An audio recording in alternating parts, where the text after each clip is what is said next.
الله من قرأ الفاتحة.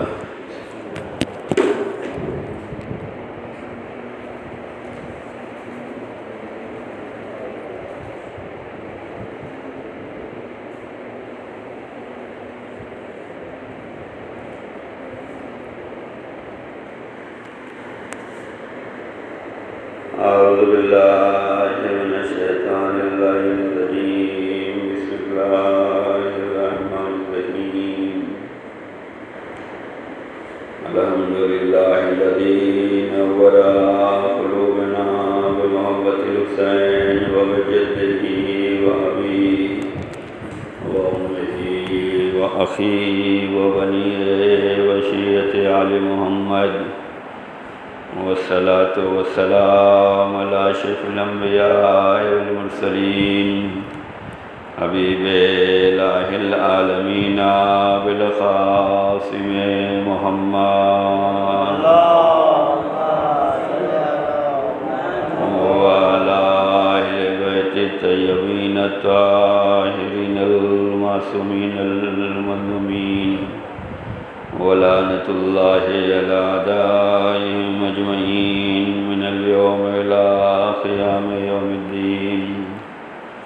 آمين يا رب العالمين. أما بعد فقد قال الله تبارك وتعالى في كتابه المبين وهو أصدق الصادقين وقوله الحق. بسم الله الرحمن الرحيم. قل لا أسألكم عليه أجرا إلا المودة في القربى. صلوات پڑھتے ہیں محمد اللهم صل على محمد. عزیزان گرامی، آج جو ہے وہ شب شہادت جناب زینب سلام اللہ علیہ ہے، اور شب شہادت حضرت امام جعفر صادق علیہ السلام. جیسا کہ ہم نے بارہا عرض کیا ہے کہ ولادت و شہادت کی کئی تاریخیں بیان کی گئی ہیں، اور کوشش ہے کہ ہر تاریخ میں جو ہے ذکر کیا جائے، اور اسی لحاظ سے جو ہے ہفتے کا 3 دن کا پروگرام رکھا ہے کہ تاکہ ان 3 ہفتے میں جو بھی مناسبتیں ہوں ان کا تذکرہ کر دیا جائے. اس سے فائدہ یہ ہوگا کہ مسجد بھی آباد رہے گی اور ہمارے دل بھی اہل بیت کی تعلیمات سے منور رہیں گے، اور ہم لوگوں کو بھی اہل بیت اطہار علیہ السلام کے فضائل اور کمالات اور احادیث سننے کا موقع میسر ہوگا. ہمیں چاہیے کہ ہم زیادہ سے زیادہ اپنے کو دین کی راہ میں ثابت قدم رکھیں، اس لیے کہ یہی وہ در ہے جہاں سے سکون ملتا ہے، جہاں سے حاجتیں پوری ہوتی ہیں، اور اس در پہ آ جانا آسان کام بھی نہیں ہے. ہر دور میں ائمہ کی تاریخ اگر پڑھیں تو ہر دور میں ایسی راہ ہموار کی گئی کہ اہل بیت کے چاہنے والوں کو امام تک پہنچنے سے روکا گیا. آج بھی ہمارے سامنے یہی مرحلے ہیں کہ آدھا گھنٹہ پون گھنٹہ مجلس میں بیٹھنا بڑا دشوار ہوتا ہے. کیوں؟ یہ کام ہے، وہ کام ہے. جو جس کو جتنا اہمیت دے گا اتنا ہی اللہ کی نگاہ میں وہ اہمیت والا رہے گا.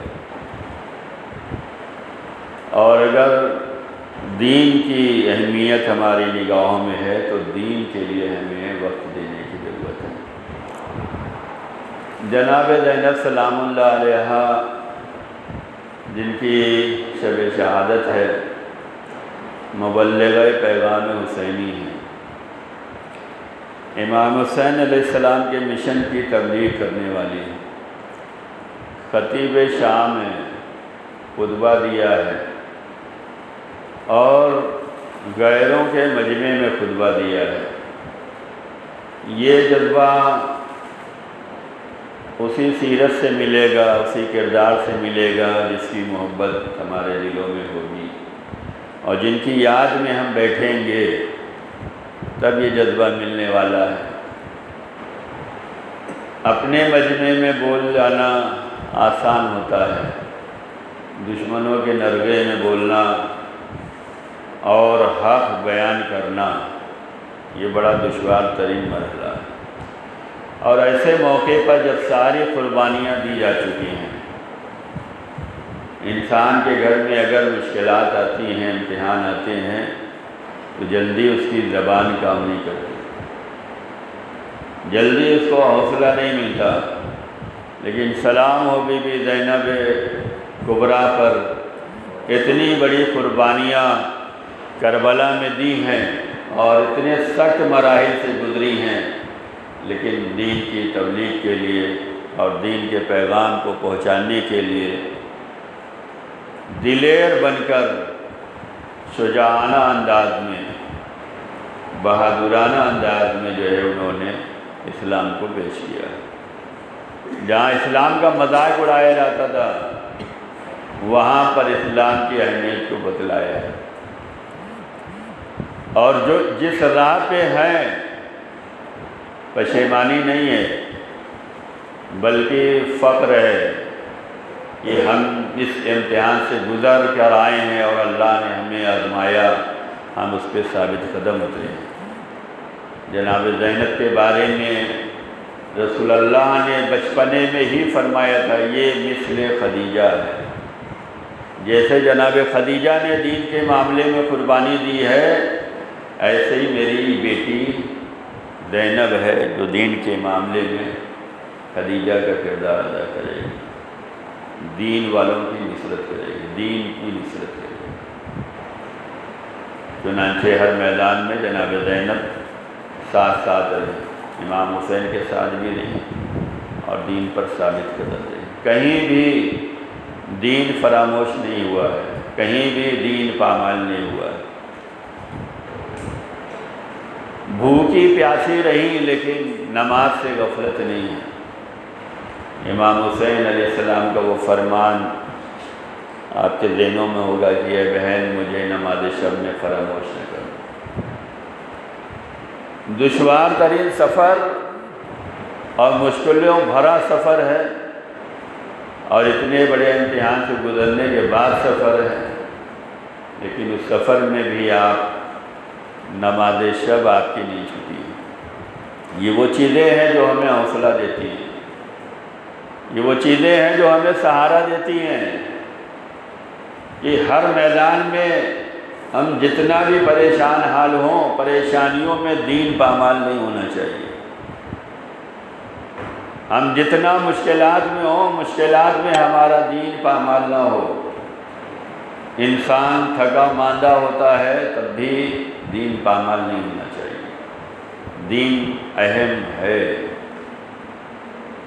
اور یہ یاد رہے کہ لوگ دین پر عمل کرنے والے کب ملے ہیں، اور اللہ اور رسول اور اہل بیت اپنی بارگاہ میں سب کو بلاتے بھی نہیں ہیں اور سب آتے بھی نہیں ہیں۔ امام جعفر صادق علیہ السلام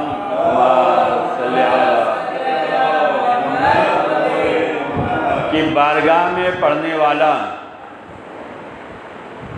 آج کے زمانے میں ہوتا ہے نا کہ یہ ہمارے پڑھے ہوئے ہیں لہذا ہماری عزت بھی کریں گے، ہمارے کہنا بھی سنیں گے۔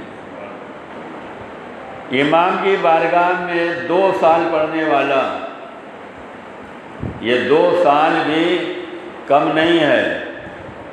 امام کے معجزات میں یہ ہے کہ وہ لمحوں میں زندگی بھر کا علم دے دیتے ہیں، وہ لمحوں میں زندگی بھر کا علم دے دیتے ہیں۔ اگر امام کی بارگاہ میں کسی کو 2 سال پڑھنے کا موقع مل رہا ہے تو اسے ہم کم نہ سمجھیں۔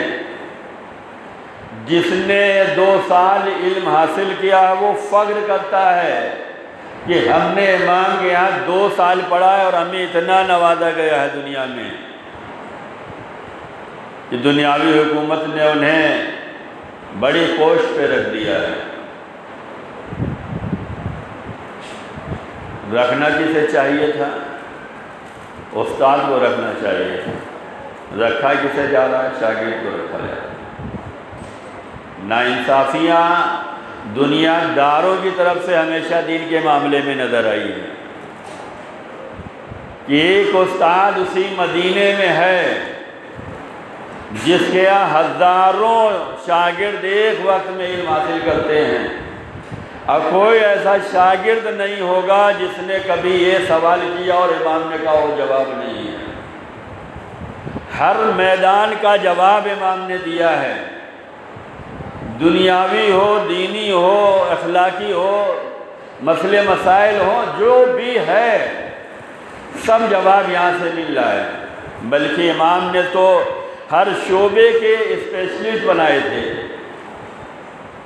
دنیا داری کے معاملے میں ان سے رجوع کر لو، مسائل کے معاملے میں ان سے رجوع کر لو، زمین و آسمان کے بارے میں ان سے کر لو، ہر شعبے میں اختصاص دیا تھا۔ کوئی ایسا نہیں تھا جو یہ کہتا کہ نہیں ہم نے یہ سوال کیا اور امام نے نہیں بتایا۔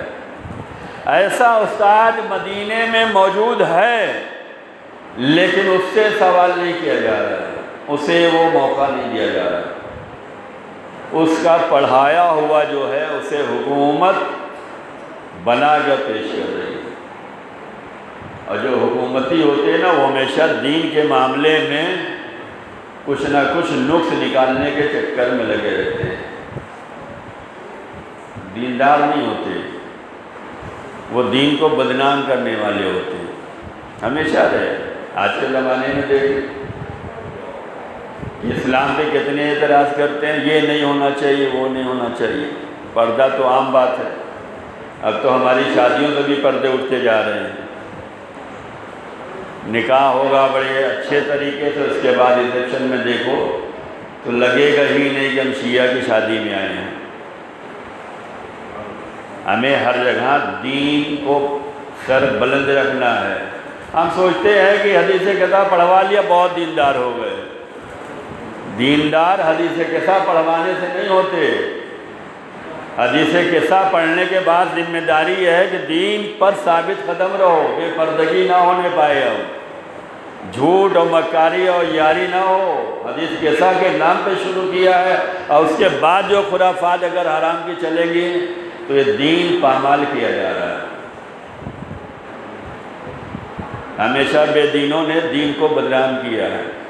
آج کتنے اعتراض ہوتے ہیں پردے کو لے کر، آج کتنے اعتراض ہوتے ہیں نوجوانوں کی داڑھیوں پہ، ان کی نماز پہ، آج کتنے اعتراض ہوتے ہیں خدا پر، تمہارا خدا ہے تو یہ کیوں نہیں کرتا۔ عزیزان گرامی، ہر ایک کو اللہ اپنی بارگاہ میں بلاتا بھی نہیں، امام بھی نہیں بلاتے۔ یہی امام کی بارگاہ میں 2 سال پڑھنے والا جسے بڑی پوسٹ مل گئی ہے اور فخر کرتا ہے کہ اگر یہ 2 سال نہ ہوتے تو ہم اس پوسٹ پہ نہ آتے، امام سے ملنے کے لیے آ رہے ہیں۔ امام نے دربان کو اپنی لسٹ دی ہے کہ ان سے ہمیں ملنا ہے، ان سے نہیں ملنا ہے۔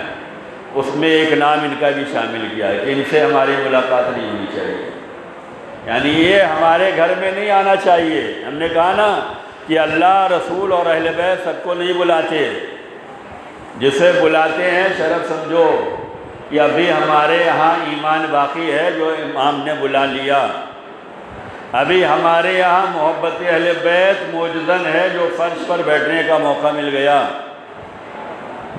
ابو حنیفہ 2 سال امام سے پڑھا ہے، حکومت مل گئی ہے، اور امام نے لسٹ بنا کے اپنے خادم کو دے دی ہے کہ یہ ہم سے مل سکتے یا نہیں مل سکتے۔ اسی میں ایک نام ان کا بھی ہے کہ امام ان سے نہیں ملنا چاہتے۔ یہ ملنے کے لیے آئے، دربان نے دیکھا، کہا نہیں آپ کو اجازت نہیں ہے۔ لیکن جو حکومتی ہوتے ہیں نا وہ بہانے تلاش کرتے ہیں۔ یہ تھے حکومتی، دربان نے روک دیا کہ امام سے ملاقات نہیں ہوگی، تو رک جانا چاہیے تھا۔ لیکن یہ تو سوال ایسا لے کے آئے تھے جو سمجھ رہے تھے بہت مشکل ہے، اور کام ایسا کرانا چاہ رہے تھے جو حکومت چاہ رہی تھی۔ لیکن دربار نے انہیں روک دیا، کہا نہیں آپ نہیں مل سکتے، امام کی طرف سے اجازت نہیں ہے۔ انہوں نے کیا چالاکی کھیلی، ہم لوگ بھی چالاکیاں کھیلتے ہیں، اور ہم ہی لوگ کیا تاریخ میں بہت سے ہیں۔ قرآن میں اصحاب صدق کے نام سے ایک اسٹوری ہے، اسے سرچ کیجئے، اصحاب صدق، اس کے بارے میں جو ہے ایک بندے خدا نے جو ہے شارٹ فلم بھی بنائی ہے۔ یہ لوگ کیا کرتے تھے، یہ لوگ مکاری کرتے تھے، اگر خدا نے منع کیا ہے سنیچر کے دن مچھلی کا شکار نہیں کرنا ہے تو یہ لوگ جمعے کو جا کے گڈھا کھود کے چلے آتے تھے تاکہ سنیچر کو جائیں تو اس میں مچھلی خود سے پھنسی رہے، بہانے بازی۔ ہم نے تو نہیں کیا، اب آ گئی تو کیا کریں۔ ایسے بہت سے لوگ ہر زمانے میں رہے ہیں۔ اصحاب صدق یعنی سنیچر کو خدا نے منع کیا تھا بنی اسرائیل کو کہ سنیچر کو مچھلی کا شکار نہیں کرنا ہے، اور اتفاق ایسا کہ اسی دن زیادہ مچھلی تڑپتی تھی، اگر شکار کرنے جاؤ تو اس دن زیادہ ملتی تھی۔ ہمارے سامنے بھی ہے نا کہ جس دن ہم سوچیں کہ مجلس میں جائیں گے، نماز میں جائیں گے، جمعے میں جائیں گے، مومنین سے ملنے جائیں گے، اسی دن ہزاروں کام آ جائیں گے۔ کیا ہوا، رے نکلے تو تھے لیکن یہ کام پڑ گئے۔ اصحاب صدق کی اسٹوری پڑھ لیجیے۔ انہیں بہانا چاہیے، امام نے منع کر دیا چلے جانا چاہیے، استاد کی بات ماننا چاہیے، چلے جاؤ، نہیں ملنا چاہتے امام، نہیں، انہوں نے کیا کیا، چالاکی، موقع کی تیاری، موقع مل جائے۔ یہ وہی امام کے گھر کے سامنے ٹال مٹول، چلنا پھرنا، ٹائم پاس کرنا شروع کر دیا۔ کوئی قافلہ آیا باہر سے، امام سے ملنا چاہتا تھا، امام نے کہا قافلے کو اجازت دے دو، اسی قافلے میں مل جل کر یہ بھی اندر امام کے گھر میں پہنچ گئے۔ نہیں جانا چاہیے، اگر اجازت نہیں ہے تو نہیں جانا چاہیے، لیکن چونکہ حکومت کے آدمی ہیں، انہیں جانا ہے، ان کی مجبوری ہے کہ جا کر یہ کام کروانا ہے، تو یہ گروپ میں جو ہے دوسرے گروپ میں شامل ہو کے پہنچ گئے۔ اب امام کے سامنے جب وہ گروپ بیٹھا تو وہ سوال کرتا، اس سے پہلے یہ کھڑے ہو گئے سوال کرنے کے لیے۔ کون؟ جو چالاکیاں کھیل رہے تھے۔ انہوں نے کہا ہمارا ایک سوال ہے، امام نے کہا کہو۔ کہا یہ لوگ جو لان تان کرتے ہیں آپ کے شہر میں ہوتا ہے، آپ انہیں بند کرائیے۔ یہ جو لان تان ہو رہی ہے، لعنت ملامت ہو رہی ہے، آپ والے کر رہے ہیں سب، ان کو بند کرائیے۔ امام نے کہا میں کیسے بند کراؤں، کہا سب آپ کے ماننے والے ہیں۔ امام نے کہا تم بھی تو ہمارے ہی پڑھائے ہوئے ہو، تم کو جب ہم اجازت نہیں دے رہے ہیں تب بھی گھر میں بھی آ گئے، اور بغیر اجازت کے تم کھڑے ہو کے سوال بھی کر رہے ہو۔ جب تم ہم سے پڑھ کر ہماری بات تم ماننے کے لیے تیار نہیں ہو تو یہ کیا مانیں گے؟ امام نے وہیں بتلا دیا کیا مقصد لے کے آئے تھے۔ یہ جو آپ کے چاہنے والے لان تان کر رہے ہیں، آپ ایک حکم دیجئے، ایک فتویٰ دیجئے، بند ہو جائے۔ بھئی امام کیوں کہیں؟ جو لعنتی ہے ان پہ لعنت تو پہنچے گی، کوئی نہ کوئی ذریعہ تلاش کی جائے، کوئی نہ کوئی بہانے ہوں گے۔ کچھ لوگ ایسے دوسرے امام کے پاس آئے کہ جو لان تان ہو رہی ہے آپ نام ڈکلیئر کر دیجئے۔ امام نے کہا جب خدا نے نام ڈکلیئر نہیں کیا تو ہم کون ہوتے ہیں؟ خدائی راہ سے ہٹنے والے۔ جیسے اس نے نام ڈکلیئر نہیں کیا ہم بھی نہیں کریں گے۔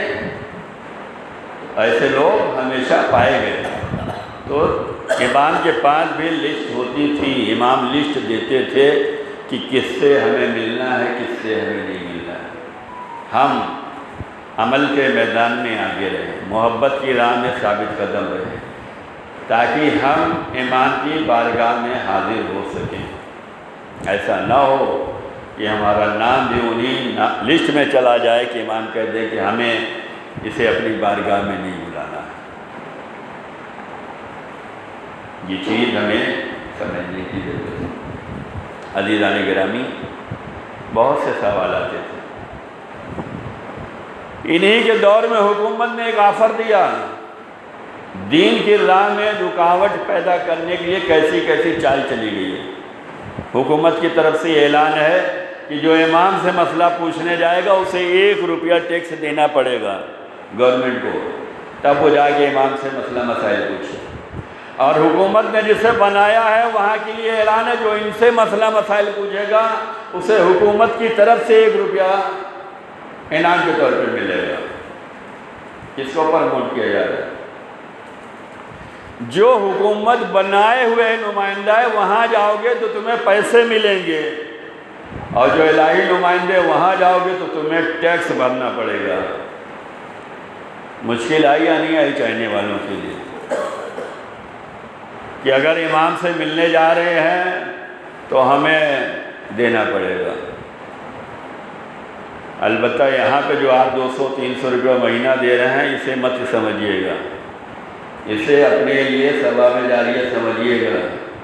یہ نہ سمجھیے کہ مجلس کے اندر جا رہے تو ہمیں بھی ٹیکس بھرنا پڑ رہا ہے، نہیں، یہ ٹیکس نہیں ہے، یہ آپ کو ثواب میں شامل کیا گیا ہے کہ آپ کے تعاون سے جو ہے ذکر ہوگا، اور یہ ذکر میں جتنے شریک ہوں گے اس کا تذکرہ جہاں تک جائے گا سب میں آپ شامل رہیں گے۔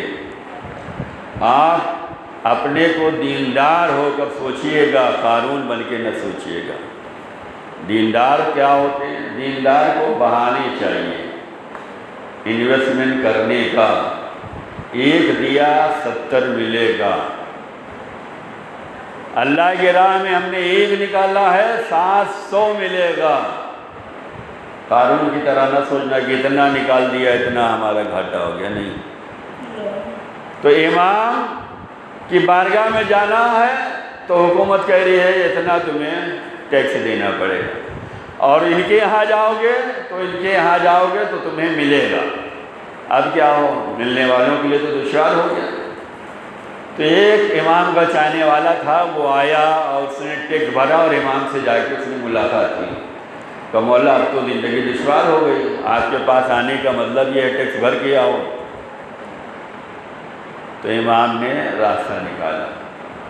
امام راستہ نکالتے، امام راہ نکالتے، امام مشکلات سے نکالنے والے ہیں۔ امام نے کہا گھبراؤ نہیں، ہمارے آنے پہ بھرنا پڑے گا، وہاں جانے پہ ملے گا، تو ایسا کرو پہلے وہاں چلے جایا کرو اور کوئی نہ کوئی سوال ان سے بھی کر لو، انعام ملے گا، وہی لے کر ادھر آ جاؤ، حکومت کو پیسہ دو، پھر ہمارے یہاں آ جاؤ۔ یہ 2 راستے امام نے اس لیے بھی بیان کر دیے کہ تمہارا پیسہ بھی نہ لگنے پائے اور تمہیں اندازہ ہو جائے کہ اللہ والا کیا بتاتا ہے اور حکومت والا کیا بتاتا ہے۔ ایک صلوات پڑھ دے محمد علیہ۔ اللہ والا جو ہے ہر مسئلے کا حل بتائے گا، اور دنیا والا بولے گا، اگر اس سے پوچھ لیا نا کہ ہم رحمت الہی سے بھاگ رہے ہیں تو کہے گا تم نے کفر اختیار کیا، اسے تو جیل میں ڈال دو۔ تاریخ میں ایسے بھرے پڑے ہیں۔ اس نے کہا کہ ہم فتنے کو دوست رکھتے ہیں، کہا کفریہ کلمات۔ اس نے کہا نہیں، ہم جو کہہ رہے ہیں صحیح کہہ رہے ہیں، ہم رحمت الہی سے بھاگتے ہیں۔ بارش رحمت ہے، بارش ہوتی ہے تو ہر بندہ بھاگتا ہے، بچتا ہے۔ اولاد اور مال کو قرآن نے فتنہ کہا ہے اگر وہ دین کی راہ سے تمہیں روک دے، اور یہی مال اور اولاد زینت بھی بیان کیا ہے اور فتنہ بھی بیان کیا قرآن نے۔ اگر ہمارے مال اور اولاد دین کی راہ میں کام آ جائے تو یہی حیات طیبہ ہے، یہی دنیا کے لیے زینت ہے۔ اگر ہمارے مال اور اولاد ہماری دین میں رکاوٹ پیدا کر دے تو یہی فتنہ ہے۔ بندے نے دربار میں کہا میں فتنے کو دوست رکھتا ہوں، تو حکومت بھڑک گئی، یہ کیسا؟ اس نے کہا بھائی قرآن نے مال اور اولاد کو فتنہ کہا ہے، اور ہم مال اور اولاد سے محبت کرتے ہیں تو ہم اس معنی میں کہہ رہے ہیں۔ تو امام نے کیا کہا کہ وہاں جاؤ سوال کرو، 1 انعام ملے گا، یہاں آؤ ٹیکس بھرو اور ہمارے تک آ جاؤ جب بھی ملنا۔ تو امام نے مشکلات کو آسان بنایا، مشکل کشا ہیں، یہ خاندان مشکل کشا ہے۔ ہمیں بھی چاہیے کہ اپنی مشکلات کو امام کی بارگاہ میں رکھا کریں، اور جب بھی امام کی بارگاہ میں رکھیں دعا کی قبولیت ہی یہی ہے کہ اجتماعی طور پہ ہو، جماعت کے ساتھ۔ ہماری دعائیں جو قبول ہوتی ہیں وہ مومنین کے جھرمٹ میں ہوتی ہیں۔ حدیث قصہ کے آخری جو جملات پڑھ لیجئے گا کہ جہاں شیعان علی اور محب اہل بیت بیٹھ جائیں تو ان کے بیٹھنے کی برکتیں یہ ہیں کہ اللہ گناہوں کو معاف کر دیتا ہے، اللہ مشکلات کو آسان کر دیتا ہے۔ تو یہ بیٹھنا ہم سب کا مل جل کر بڑا اہمیت رکھتا ہے، اس کو توفیقات الہی سمجھیں، اس میں ذمہ داری کے ساتھ شامل ہوں تاکہ یہ گروہ بڑھتا جائے، ایسا نہ ہو کہ کم ہوتا چلا جائے۔ بس عزیزان گرامی، دو شخصیتوں کی شب شہادت ہے، جناب زینب کی بھی شب شہادت ہے، چھٹے امام کی بھی شب شہادت ہے۔ پہلی مناسبت جناب زینب سلام اللہ علیہ جنہیں ام المصائب کہا جاتا ہے۔ ام المصائب یعنی مصائب کی ماں، مصیبتوں کی ماں، بچپنے سے لے کر عمر کی آخری منزل تک مصائب ہی مصائب۔ بچپنا ہے تو رسول اللہ کی غم، بچپنا ہے تو ماں کی شہادت، جوانی ہے تو بابا کی شہادت، مولا حسن کی شہادت۔ جناب زینب نے کیا نہیں دیکھا ہے، اپنے ماں کے گریے کو دیکھا ہے، اپنے بابا کی مظلومی کو دیکھا ہے، اور پھر اپنے بھائی حسن مجتبیٰ کے جگر کے ٹکڑوں کو تشت میں گرتے ہوئے دیکھا، اور یہ منزل بڑھتی چلی گئی کہ کربلا کے میدان میں اپنے بھائی کو اس عالم میں دیکھا ہے کہ شمر بے حیا سینہ حسین پہ سوار ہے، اور زینب طلہ زینبیہ سے اس منظر کو دیکھ رہی ہے۔ بی بی سکینہ تڑپ رہی ہیں، زینب فریاد کر رہی ہے کس کو بلائے، رہا نہ گیا، زینب کی بیتابی آگے بڑھی اور آواز دی، اے عمر سعد، میرا ماجایا ذبح ہو رہا تو کھڑا دیکھ رہا ہے۔ یہ آواز جب حسین کے کان میں گئی تو حسین نے آواز دی، زینب خیمے میں چلی جائیے، ابھی حسین زندہ ہے۔ اے میرے مولا حسین، آپ کی غیرت کو ہمارا سلام۔ زینب طلہ زینبیہ پہ تھی، پردہ سلامت تھا، ابھی خیام باقی ہیں، بہن تڑپ رہی تھی، بہن نے فقط آواز دی، اے بسر سعد، میرا ماجایا ذبح ہو رہا تو کھڑا دیکھ رہا ہے۔ اے میرے مولا، یہ آواز آپ سے برداشت نہ ہوئی، ارے وہ وقت کیا ہوگا جب زینب کی چادریں ظالمین چھینیں گے، خیام جلائے جائیں گے، زینب کے بازوؤں میں رسن باندھی جائے گی، اور کوچہ بکوچہ دیار بدیار پھرایا جائے گا۔ عزادارو، یہی وہ مصیبت تھی کہ سید سجاد پوری زندگی روتے رہے۔ کوچانے والوں نے کہا، اے مولا، شہادت تو میراث ہے، پھر کیوں روتے ہیں؟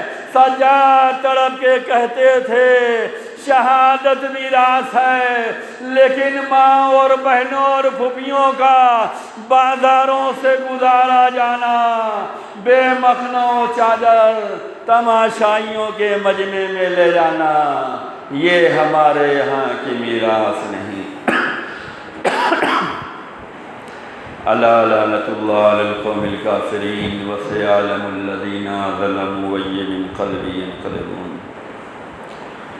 پروردگار، ہمارے سر سے اعمال کو قبول فرما، ہم سب کے گناہوں کو معاف فرما، ہم سب کی حاضری کو قبول فرما، مل جل کر خدمت دین کی توفیق عنایت فرما، در راہ اہل بیت پہ ثابت قدمی عنایت فرما، ظہور امام میں تعجیل فرما، ہم سب کو امام کے خادموں میں وفاداروں میں شمار فرما۔ ربنا تقبل منا انک انت السمیع العلیم۔ زیارت امام۔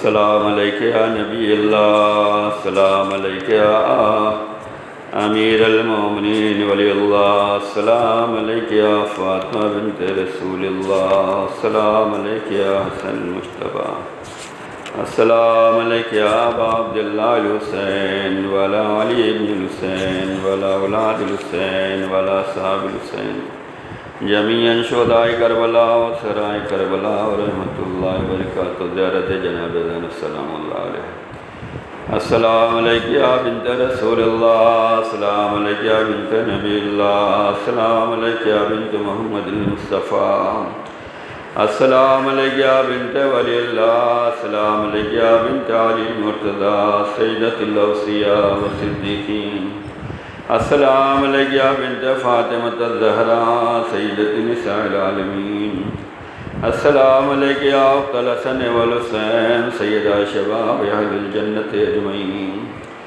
السلام علیک ایۃ الصدیقۃ الزکیۃ، السلام علیک ایۃ الداعیۃ الخفیہ، السلام علیک ایۃ التقیۃ النقیہ، السلام علیک ایۃ الراضیۃ المرضیہ، السلام علیک ایۃ العالمۃ غیر المعلمہ، السلام علیک ایۃ الفہیمۃ الغیر المفاہمہ، السلام علیک ایۃ المظلومہ، السلام علیک ایۃ المحمومہ، السلام علیک ایۃ المغمومہ، السلام علیک ایۃ الصدیقہ، السلام علیک ایۃ المکروبہ، السلام علیک ایۃ المعصورہ، السلام علیک ایۃ الصاحبۃ المصیبۃ العظمیٰ، السلام علیک یا زینب الکبریٰ ورحمۃ اللہ وبرکاتہ، زیارت امام جعفر صادق علیہ السلام۔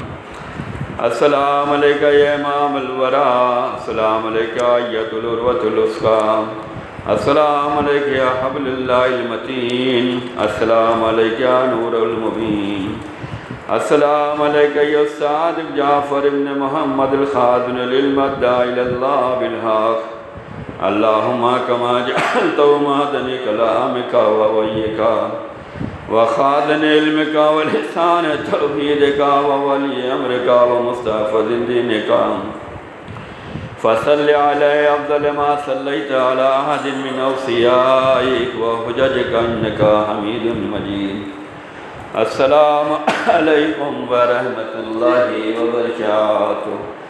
السلام علیک یا غریب الغرباء، السلام علیک یا معین الضعفاء والفقراء، السلام علیک یا شمس الشموس وانیس النفوس ای المدفون وعبدۃ، السلام علیکم ورحمۃ اللہ وبرکاتہ۔ السلام علیک یا مولانا یا صاحب العصر والزمان، السلام علیک یا شریک القرآن، السلام علیک امام الانس والجان، عجل اللہ تعالی فرجک وسال اللہ تعالی مخرجک وظہورک وامانک